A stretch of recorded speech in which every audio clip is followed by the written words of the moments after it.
Have you ever had a woman say to you, you need to man up? Or maybe it was a work colleague, a friend, or maybe a family member told you, you need to man up. Now, you've probably heard this term many times. And let's be real, man up has become a dirty phrase. Maybe it's triggering a lot of shame, embarrassment, or it brings a lot of insecurities. But what if we need that term? What happens if it's that term, man up? Can be really important for us and it can really serve us. What happens if we turn that around and it becomes non toxic and it actually becomes a phase where we can use it to heal ourselves, stop the self sabotage? Welcome to the Nice Guy Show. I'm your host, Faisal, and I'm joined with Chuck and Ari. And this is the show to help guys elevate so they can get more in love, life, and sex. And guys, if you've been listening to this for a while, please remember to like and subscribe. Now, Ari, have you ever been told you need to man up? Yes, definitely by my ex-wife. I think in different ways, she told me to man up, but I'm pretty sure she used those words also, and it was extremely shaming. There's nothing worse than your spouse basically telling you that you're not being a man, or you're not being a man that is satisfying to her. Now, and this is like stabbing you with a sword after many little dagger cuts too. Because even if she wasn't telling me to man up, I was feeling it. So it definitely was painful.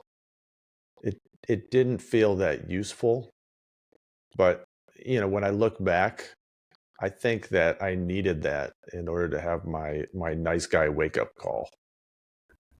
So I think I needed it because I didn't hear enough growing up, or really at all, from my parents to man up. So I think when I was thinking about this topic, I think one of the big issues is people will tell you to man up, but they won't show you how to man up. Yeah. And especially women won't tell you how to man up. And maybe that's not their job. But if you're not shown how to man up, it's a big problem. Then you're just kind of lost in your shame. Yeah, I liked some of the stuff that it was a wake up call. And then women are going to be saying, hey, it's man up and it's not for me to tell you how to be a man. You need to figure this out. So it's a really good point. How about you, Chuck? Has anyone said, hey, you need to man up, Chuck? I think more of like I need to grow up, like Okay. kind of like, get out of the boy energy and into the masculine energy. I think, and I think that's the other side of it is like, uh, there's a difference between being a boy in a relationship and being a man in a relationship. And I think when she's coming at you with, I need you to man up, which she might be saying is, I need you to act like an adult. I need you to act like an adult male, not a child male. I've already got, kids that I'm looking after. But to Ari's point, I think it's very true that, and this is one of the things I teach all the time, is that nobody taught us how to be, in what I'm going to use the word, a husband, right? And like your dad might have shown you, how to manage money or fix a car or something like that. But as far as like being an actual husband, all you saw was maybe some of his modeling. And if his modeling was, don't rock the boat, try to keep her happy, avoid conflict, those kind of things, then you're going to assume that that's what a husband does. And I think that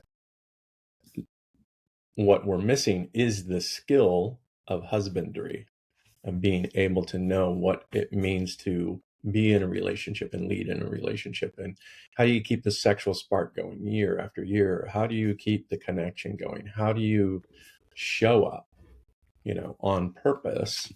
And, leadership is more than just this is the direction we're going to go. Leadership is about creating the culture and the environment. And I think if nobody's taught us how to do that, then we are, floundering around as men going, okay, they're telling me to man up, but I don't know how to man up.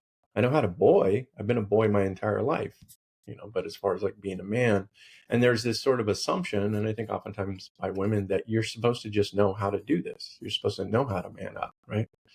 And, the harsh reality is we don't know what we're doing half the time. Yeah.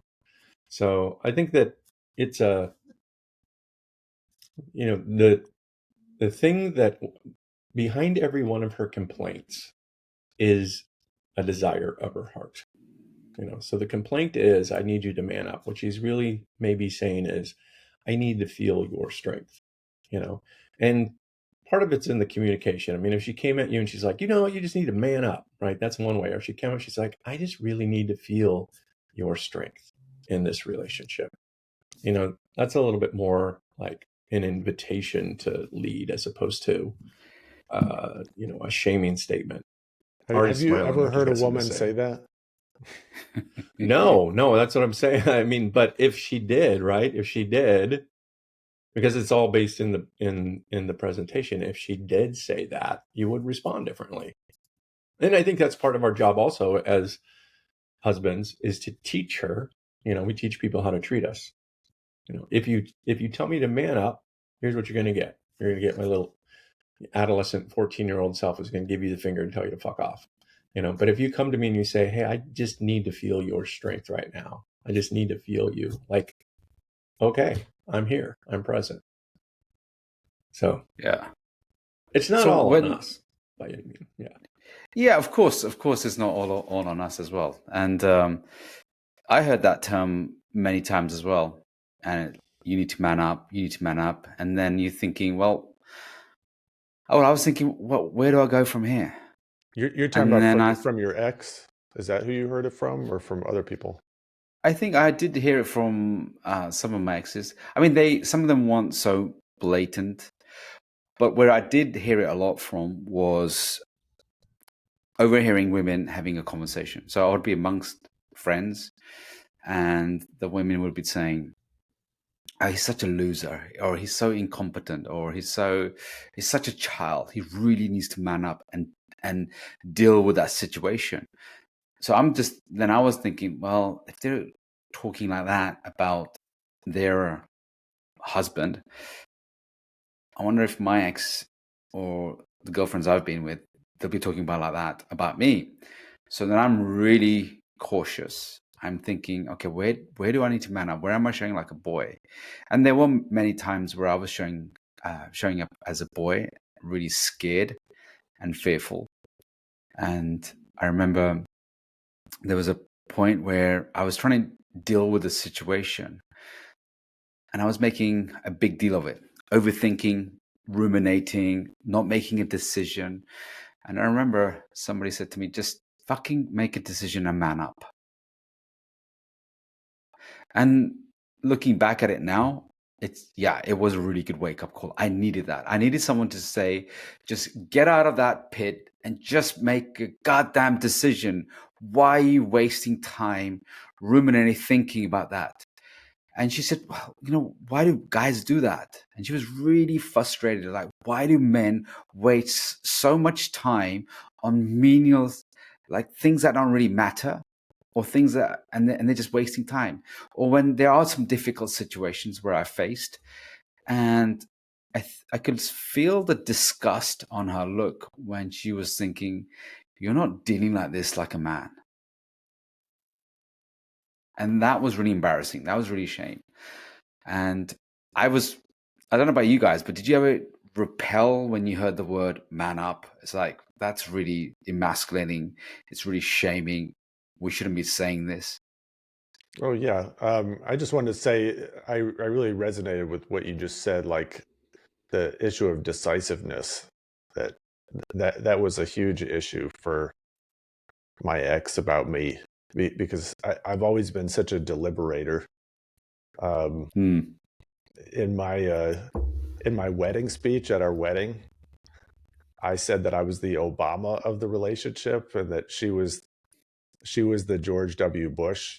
We got married back in 2010, so it was a little more relevant then. But Obama is known as this like very kind of cerebral thinker, takes time to listen to different opinions before he makes a decision.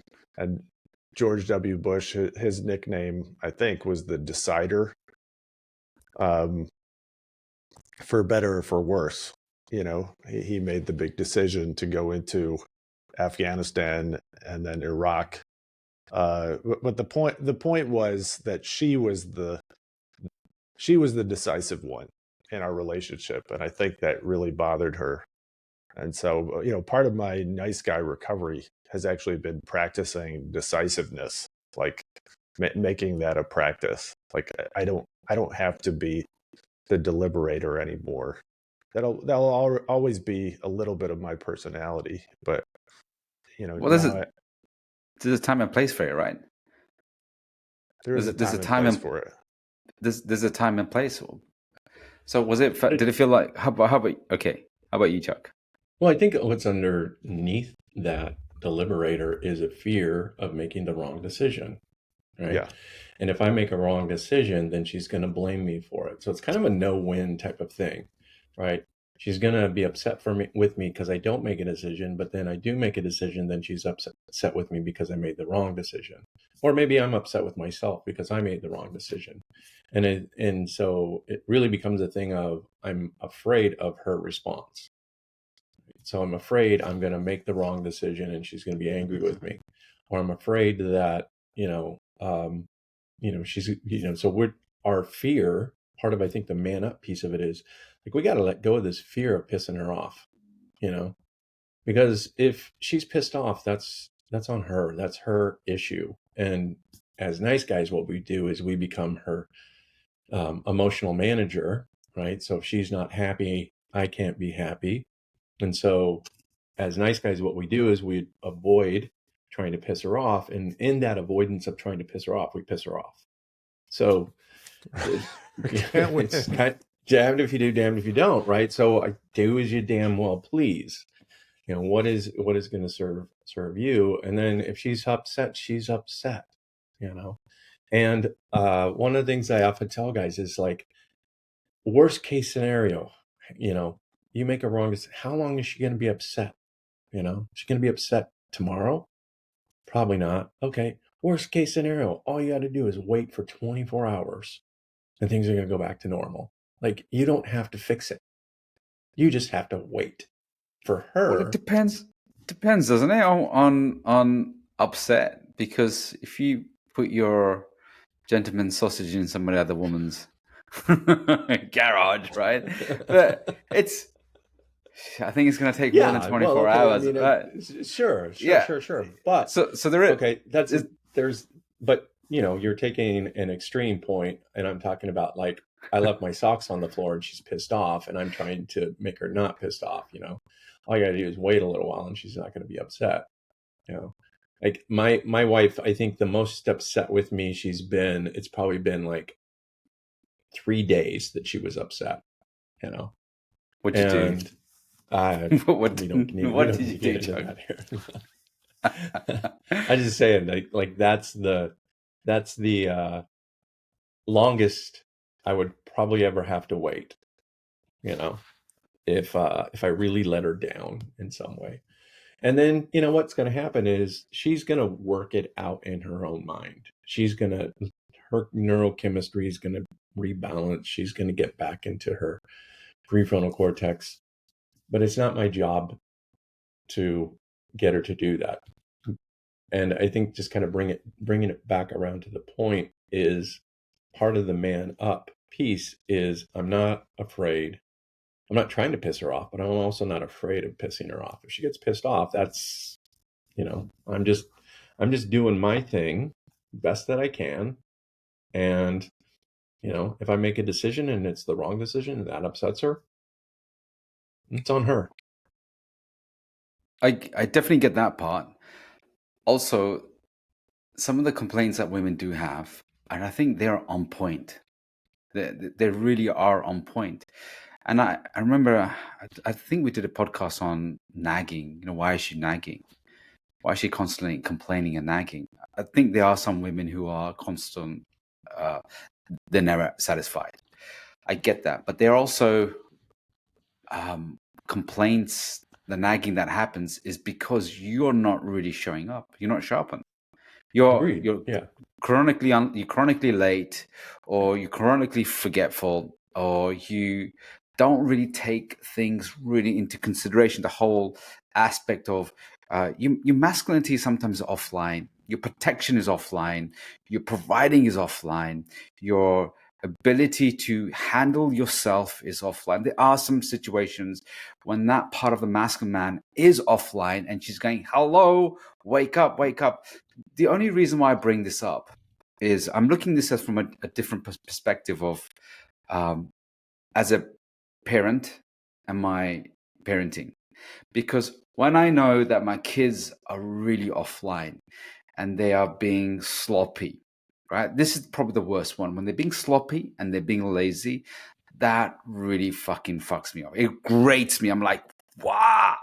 And I can see, because I work with a lot of guys, they're single and they get into relationships. They become complacent, lazy, and sloppy for their own self, not just for the relationship and for her. I get that. But that's their way of working. It's like, okay, I got the girl, I got the relationship, everything's cool. Now I can just switch off. There's nothing else for me to do. I just need to go to work, come back, done. And then she's And I would going, say well, that's boy energy. That's not man energy. yeah. That's what you So do her when you're a little complaints. boy and mommy's taking care of you all the time. So in that case, yeah, you do need to man up. You need to become an adult, And the adult piece is there's responsibilities, There are things that That's the I one. need to do, right? I need to, and that if I'm not, and this is where the masculine energy of penetration comes in, if I'm not penetrating in my world, doing, and I'm just sitting back and I'm receiving, then I'm actually in more of a feminine energy state. And in that, and boy energy is more of a feminine energy kind of state, where it's like, I'm just going to sit back and I'm just going to wait for people, to be served, and that, of course, nobody's going to like that. So I think this goes beyond just romantic relationships, though. I mean, men are being told to man up in the workplace, in sports, in the military. So there's all kinds of areas of life where we have to take the lead, where we have to be decisive, where we have to step into that masculine energy. we have to take responsibility. So I just think, there's so many areas of our lives to be conscious in. And one of the things I was thinking about today is just, you're not going to be good at all these things. There's going to be things where you're not really good at leading, at least for a while. And you're going to suck. Like, how much can you tolerate sucking? How much can you embrace sucking? Well, and that's depends a tall on who's order. doing the sucking. Come I can on, tolerate baby. a lot of sucking. I walked into that. I walked right into that. You did. with my gentleman sausage. Yeah. Yeah. But this is part of manning up. Actually, I think, is to be okay with sucking at a decision or a skill or a habit, and maybe for a while. Like, that's uncomfortable. But it's not the fact that you're just going to suck at something or you're going to be really incompetent at something. There's got to be signs to say that you're actually working on this and you're moving forward from it. So you're not just repeating the same old pattern, because that's frustrating. Whether you're not manning up at work, whether you're not manning up in the home or as a parent, there are going to be signs. Yeah, I agree. there's got to be a fact of that you take responsibility, there's ownership, there's accountability, but there's also you are taking, there's autonomy of you taking all the responsibility, accountability, and then you have a game plan. It's not like I'm just going to leave it up to mum. And I think there's a lot of guys who are on a spectrum, and being on the spectrum myself, they are on the spectrum where they need a lot of parenting.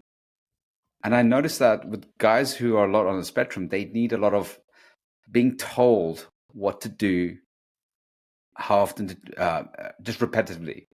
Now, Ari, you worked with a lot of guys with ADHD. Do you notice that the guys more on that kind of like spectrum, I call it like adolescents, they're quite childlike, boy-like energy? Yeah, I mean, I don't want to generalize too much about people with ADHD, but because some of those guys, because they struggled so much as kids, they've had to really man up and compensate. So they're not all one group. Some people with ADHD are very competent. But yeah, I mean, I think ADHD can also wreak havoc in your relationship and your life, and you can kind of go through life kind of treading water. I mean, I think that's the case even if you don't have ADHD. But I think on the flip side of that is you can use those kind of diagnoses as excuses, like, oh, I can't do this. And then you have this mindset of I'm the victim here of my ADHD, right? And I think the thing of, part of these man up thing is that as men, we do hard things. It's hard to learn a new skill. Going back to what Ari was saying, you have to tolerate not being good at something for a while. Sucking. And you have to, sucking. So if you're going to do hard things are going to require a lot more effort. And I think that goes back to the idea of like what when she says, or somebody says, I want you to man up, it's also around the idea of like, you need to tolerate the pain associated with learning and improving the skill. Because if you just sit back and you go, well, I'm ADHD, I can't do these kind of things. I call bullshit. Like, you can, it's just harder than somebody who doesn't have it. And you can learn the skills, and you can get coaching, and you can read books, and you can listen to podcasts, and you can actually do something about these things. But if the opposite would be falling into that victim of, I can't do anything about this because I'm on the spectrum, I have ADHD, I have whatever. Yeah, I really appreciate what you just said, because I think that's one of the biggest problems with people with ADHD. I'm not someone with ADHD, but I think as someone who's worked a lot with them, they can sort of view themselves as disabled from it. Mm-hmm. I view it as there's limitations, but it doesn't mean that you will be disabled by it. So, and developing a lot of these compensatory skills, you'll potentially have capabilities above the average person, so that's what I love about the kind of coaching that we do, is that, or at least that I do, I don't want people to get stuck in their labels of, I've had trauma, I've had ADHD, I've had a learning disability, I have anxiety, I have depression, and that's why I can't do these things. I agree, it is generally an excuse. This is not me being unempathetic. This is wanting to bring you up to a higher level. So it's about changing the story, because a lot of us can.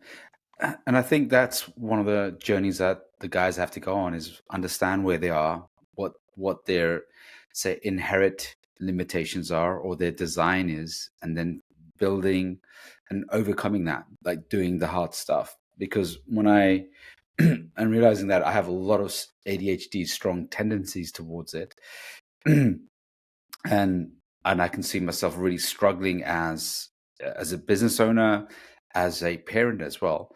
But over time, I've learned to overcompensate and develop the gaps, fill the gaps in. I have the capacity to fill the gaps in because one is when you're a single parent, you have no choice. You have to do all the stuff.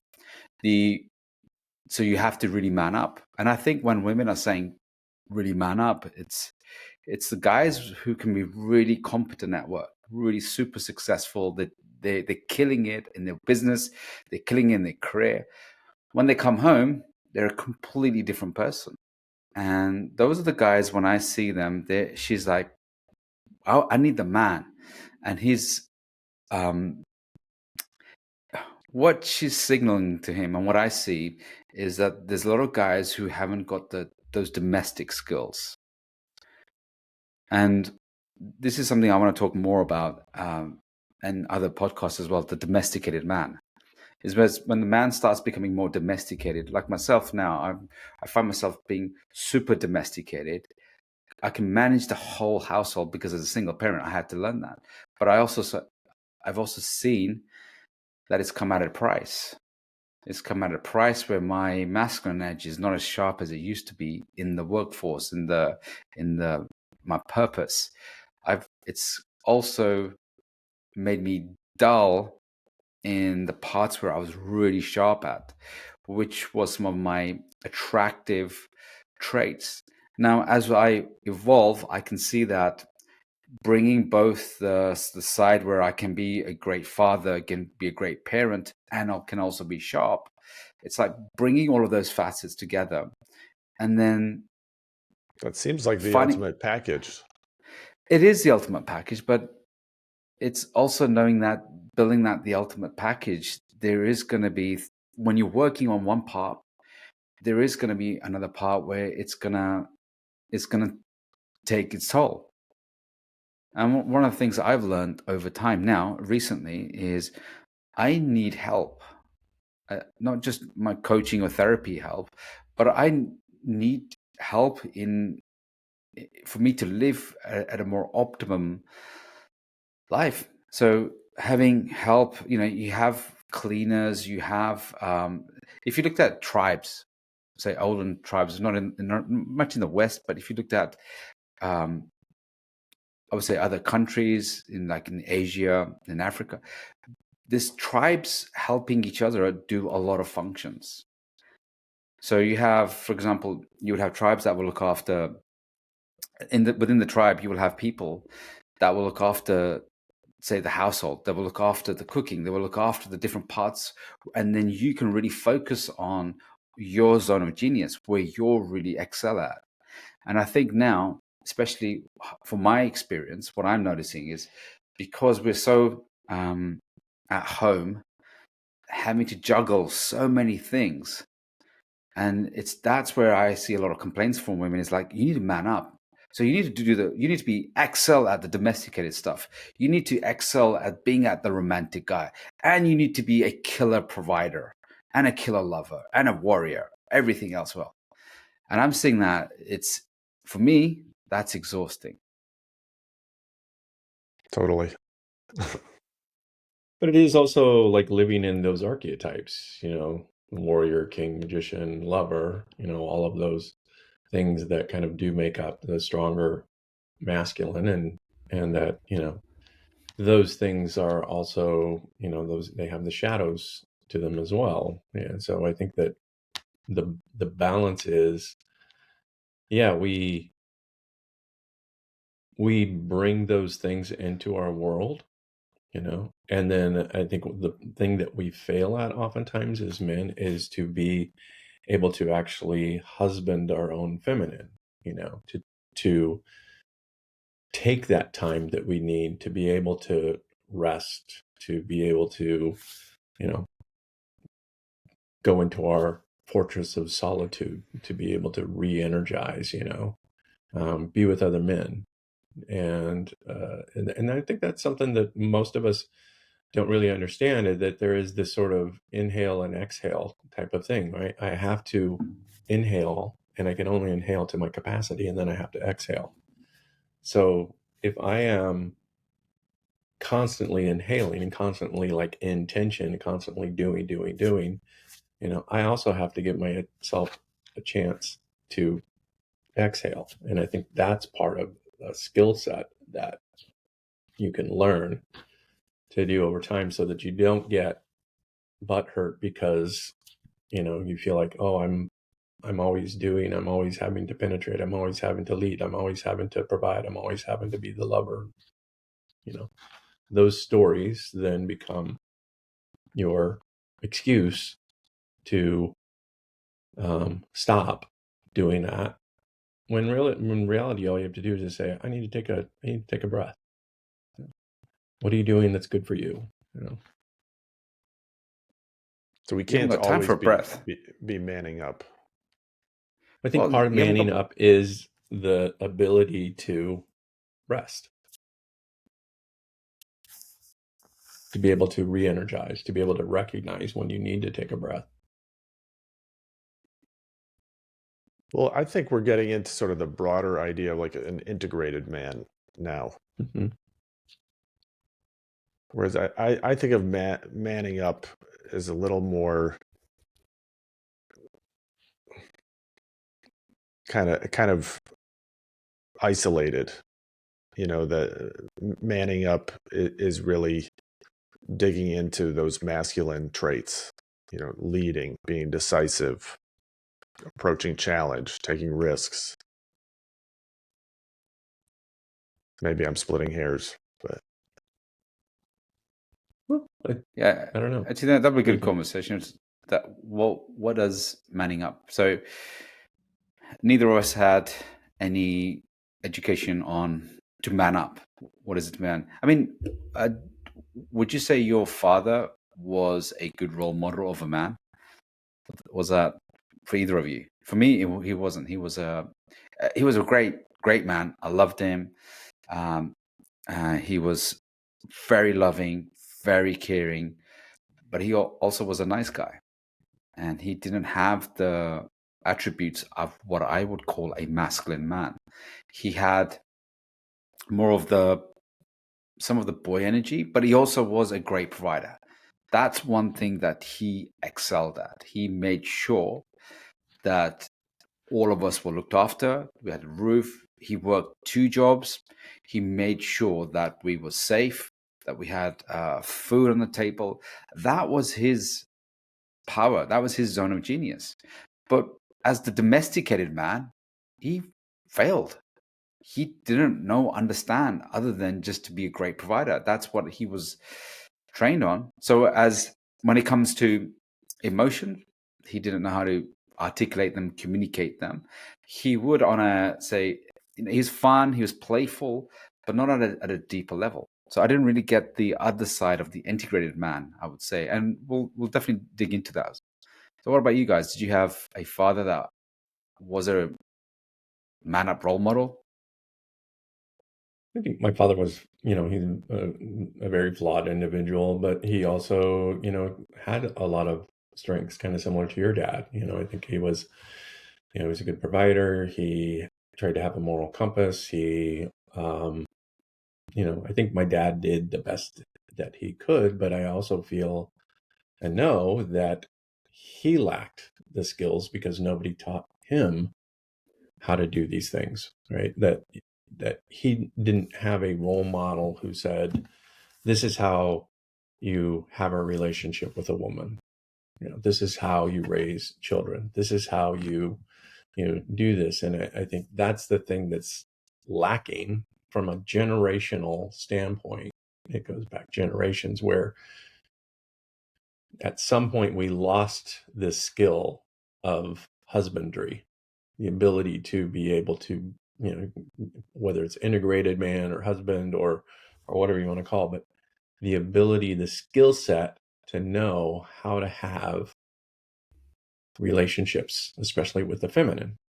And so that's where I think that, in the work that I do, I'm teaching those skills to men. I mean, I've done, research and study and, my own personal work and everything like that to learn, exactly that. Like, how do I be a good husband? Because I want my marriage to survive, and not more than survive. I want it to thrive, and I think that that's why, it's also one of my places I'm passionate about, so there's more to being a man than just providing. There's more than being a man than being a lover. There's more than being a man than being a leader, all of these kind of things. And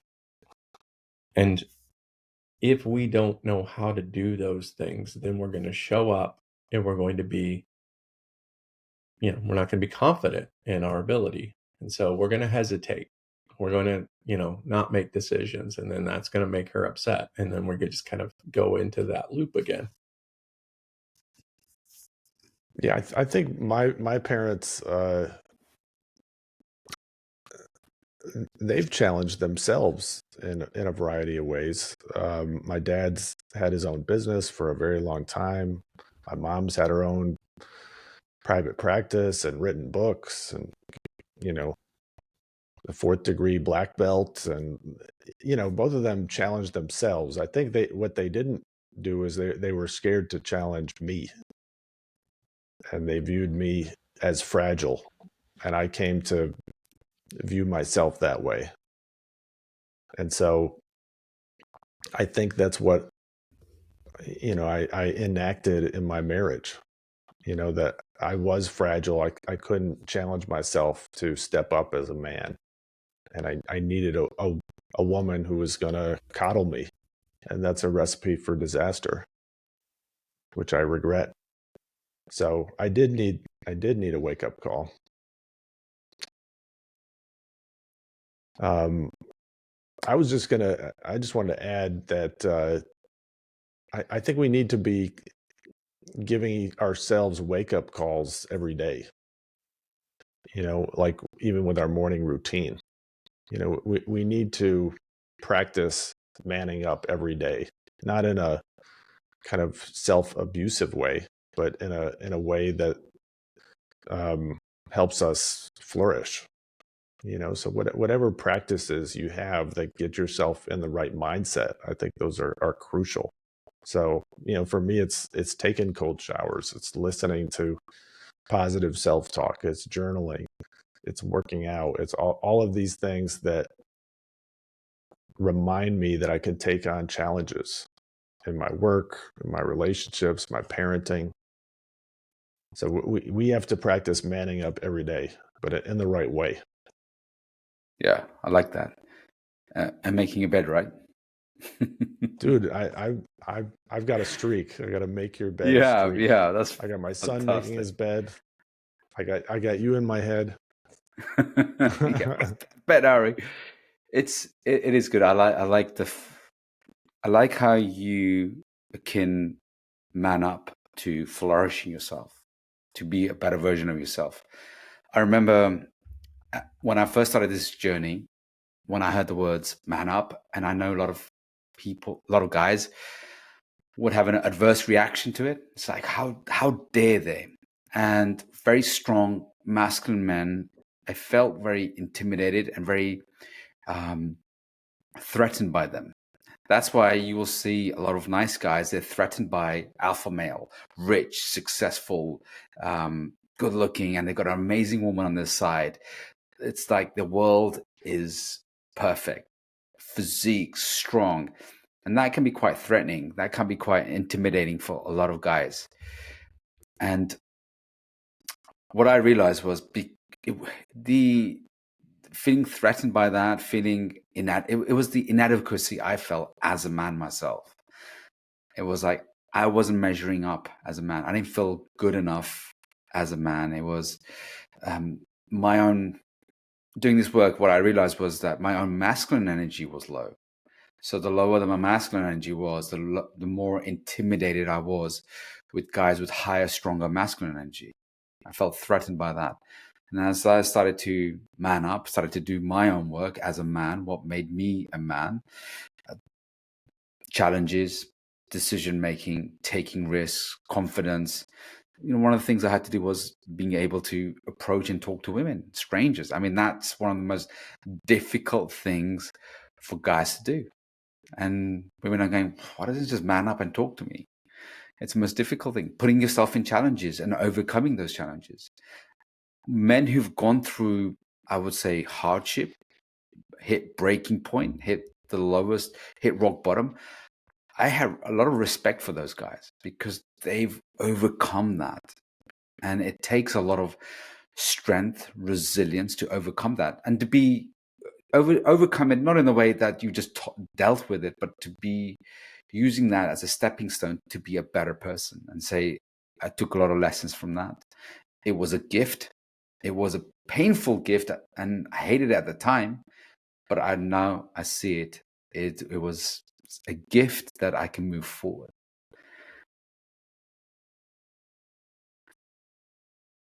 So, guys, go on. I was going to ask if you feel complete. Do I feel complete? I feel that's a good question. This morning I was thinking about, I don't have everything in my life perfect, but I feel a lot more content. It's not like I have these massive feelings of I've reached a tipping point. So the tipping point is, it's not perfect. Yes, I will still feel all the same things I did as before, but the tipping point for me is that it doesn't cripple me. I don't go down a shame spiral of like, I'm not good enough, or I should be this. Yes, I feel all the still emotions. Like in my business, I wish I had, I wish I was further ahead than I am. Maybe in my body, I wish I was much further ahead where I could be, or in my lifestyle, or any aspects of that. Of course, there's always room to improvement.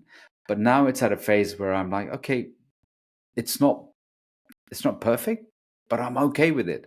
I can sleep at night with the fact that all my character flaws haven't gone, and I've accepted them. And that's what integration is. I've taken my fractures, the sides of me that are really I was pushing away, and realizing, okay, I'm okay with the fact I am, and the way I'm showing up in the world. It's not perfect, but I'm okay with it. And I think that is probably the most, for me, that success is when you hit that tipping point.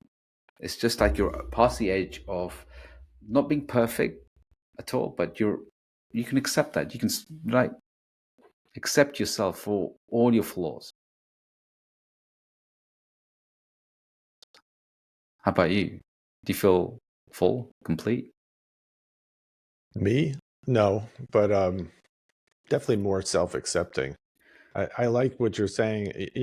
There's a tipping point you get to where I think you have a stronger sense of self. And there's nothing or few things that could really shake that.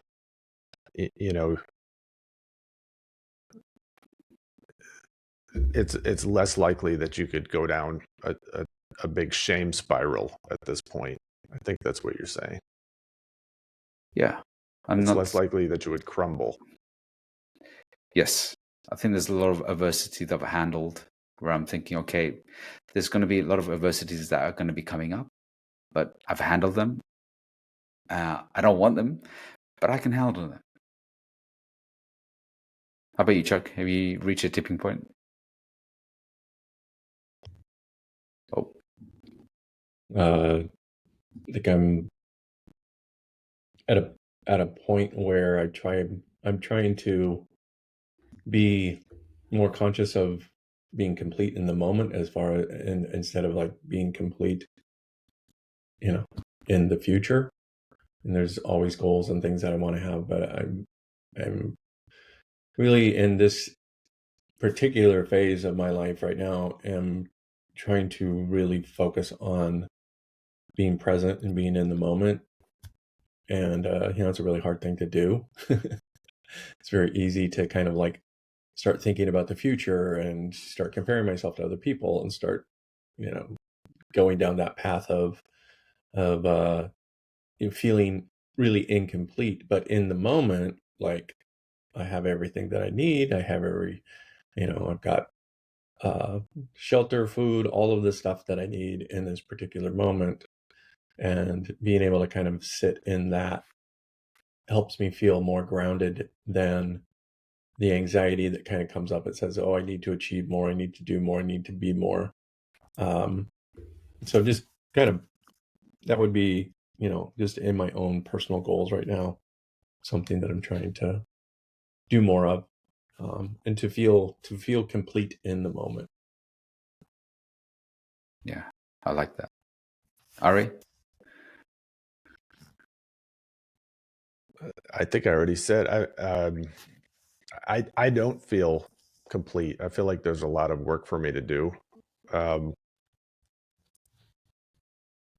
But at the same time, I'm feeling a lot better about myself because of the risks that I'm taking, like in my business, and my willingness to challenge myself every day. Like that gives me more confidence, just a more contentment with myself at the same time. So I think you can be a work in progress and still feel good about yourself, as long as you know that there's no major areas of your life that you're overlooking or not manning up at all. I'm also much better at looking at the daily progress. I think that's, for people listening to the show or watching the show today, it's like, where are you making daily progress towards your goals, as opposed to, when someone tells you to man up, or and you're in that kind of shame state, you feel like, well, I should magically get from point A to point B. I should be at the finish line already, and that's, you're just going to feel stuck that way. So part of being taught how to man up is to be taught how to learn and how to grow and how to do it incrementally, and that's just something we're not taught. So, guys, thank you so much. Now, if you were to give a message to your younger self, your teenage self, and it started with, hey, man up, what would it be? How would you finish that sentence, or what would the message be? Man up, Chuck, or man up, Faisal, or man up, Ari. If you said that to your younger self, what would you say?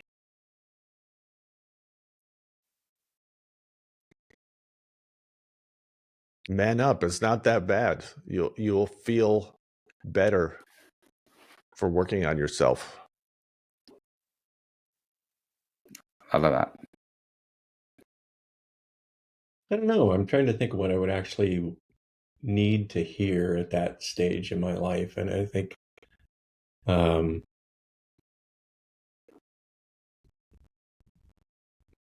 I think at that stage of my life, if somebody said man up to me, it would have felt really shaming. Yeah. So I think I would have want somebody to be more, coach me into a place of like learning skill sets, So, like it's a skill you can learn. Okay. If I was going to go back, I would say man up, Faisal. And you're going to have to get used to being told the truth. And sometimes it's going to suck. It's going to be hard. And that's the work that you got to do. Truth is going to sting you, but it'll set you free, as they say. Stop overthinking. Stop trying to be perfect to enjoy your life. You don't need those two things to enjoy your life. You don't have to get it right. You don't have to be perfect to enjoy a good life, because a good life is going to come with perfection. When you get there, it's going to come by just stopping and enjoying the journey and looking around you. And it's friends and family that's going to make the ride worthwhile. Well said. Gentlemen, thank you. And everybody else, thank you so much for listening to the Nice Guy podcast show. It's been a great having Chuck and Ari, and I'm your host, Faisal. If you like this episode, check out episode number 50. It's why raising your standards makes nice guys attractive to women and money. And if you like this podcast, make sure that you please subscribe, like, comment, and share. And if there's any other guy that needs to hear this message, please do send them this message. Please send them this podcast or any other podcast, because it's guys like you that can really help us grow the channel. Until the next time, see you then, stay blessed. And remember, man up isn't always shaming. It's how you will take that in and make full potential use of it. Stay blessed.